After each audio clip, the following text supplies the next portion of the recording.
Lent is also a Babylonian tradition. The 40 days of Lent symbolizes the 40 years that Tammuz lived. Lent ends with Easter, when it is tradition to eat ham. This symbolizes the remembrance of Tammuz, who was killed by a wild boar.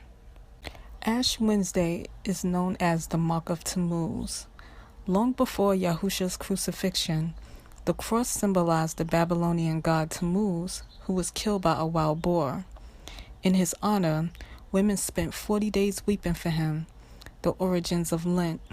Therefore, the ashes placed on the forehead or third eye is not a biblical tradition, rather is symbolic of the sun god, whose name in Greek is Apollo.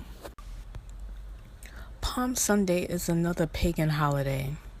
Palm Sunday is about the triumphant entry of Tammuz, Nimrod, Horus, and all other pagan gods, because the nations of the world worship the sun god deity. Easter was originally the celebration of Ishtar, the Assyrian and Babylonian goddess of fertility and sex. Her symbols, like the egg and the bunny, were and still are fertility and sex symbols. Or did you actually think eggs and bunnies had anything to do with the resurrection? After Constantine decided to Christianize the empire, Easter was changed to represent Yahushua. But at its roots, Easter, which is how you pronounce Ishtar, is all about celebrating fertility and sex. The Babylonian goddess Ishtar, who was the mother and wife of Nimrod and the mother of their son, Tammuz. Good Friday is also a pagan holiday as well. Matthew chapter 12 verse 40 reads, "For just as Jonah was 3 days and 3 nights in the belly of the fish, so would the Son of Man be 3 days and 3 nights in the heart of the earth." Some people believe that the Messiah Yahushua died Friday evening and was raised on Sunday morning, but the days doesn't add up to 3 days and 3. Genesis chapter 10 verse 8 through 12. And Cush brought forth Nimrod. He began to be a mighty one on the earth. He was a mighty hunter before Yah.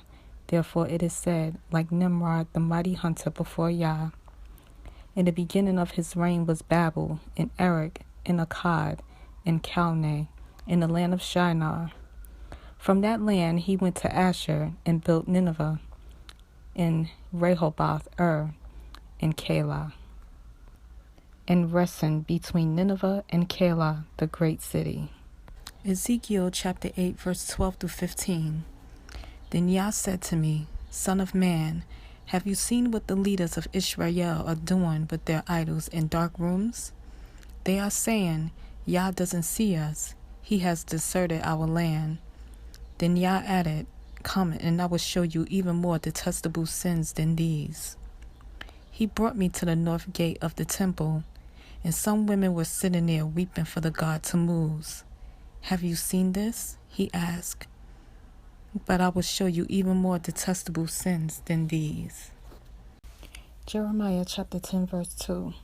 Thus said Yah, Do not learn the way of the nations, and do not be awed by the signs of the heavens, for the nations are awed by them.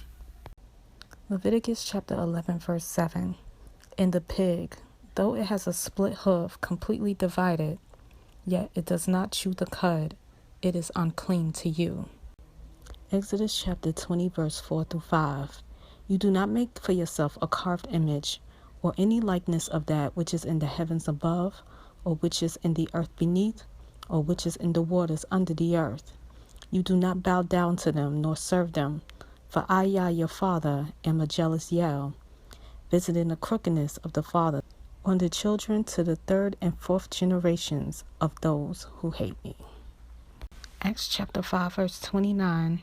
And Kepha and the other emissaries answering said, We have to obey Yah rather than men. Amos chapter 5 verse 21. I have hated, I have despised your festivals, and I am not pleased with your assemblies. Jeremiah chapter 7 verse 18.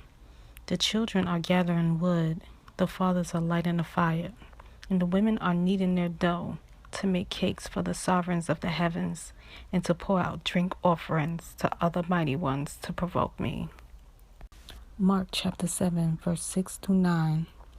And he answering said to them, Well, did Yeshayahu prophesy concerning you hypocrites?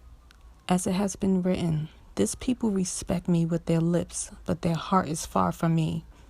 And in vain do they worship me, teaching as teachings the commands of men. Forsaking the command of Yah, you hold fast to the tradition of men. And he said to them, Well, do you set aside the command of Yah in order to guard your tradition?